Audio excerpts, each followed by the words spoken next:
demonio que se estaba manifestando en este lugar que estaba impidiendo que tú adoraras.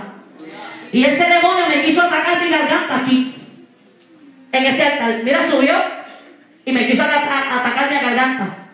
Yo cerré los ojos y comencé a adorar a Dios. Y comencé a sentir la autoridad y el poder de Dios. Gloria al Señor, aleluya. Que cuando yo lo vi clarito, que era un personaje pero bastante grande, usted va a decir, pero en el altar de Dios, déjame decirte una cosa, que Satanás se cuela entre los hijos de Dios para tratar de intimidar que la bendición fluya. Gloria al Señor, pero me revestí del poder y de la autoridad de Dios. Gloria al Señor, y tuve que sacarlo fuera en el nombre de Jesús.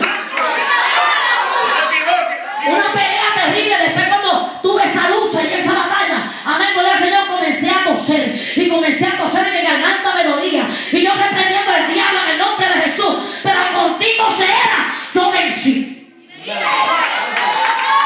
¿Tú sabes una cosa? Porque a veces la gente se cree que porque estamos aquí adorando y glorificando el nombre del Señor, amén, gloria al Señor, no hay legiones que se cuelan. ¿Y sabe lo que hace Satanás dentro del pueblo de Dios tocando? A veces hay algo vacío.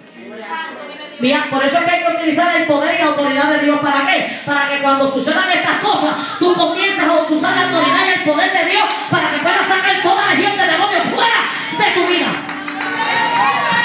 Una experiencia que yo nunca había tenido, tratando de impedir que yo traiga la palabra de Dios esta noche, amado hermano. Y muchas veces le damos ventaja a Satanás que el Señor los reprenda, gloria al Señor, y nos roba la bendición. Se nos olvida que tenemos autoridad y poder. Pero yo me declaré, gloria al Señor, aleluya, una guerrera de Dios. ¿Cuántos son guerreros de Dios aquí? ¿Cuántos se han declarado en guerra, en guerra, en guerra?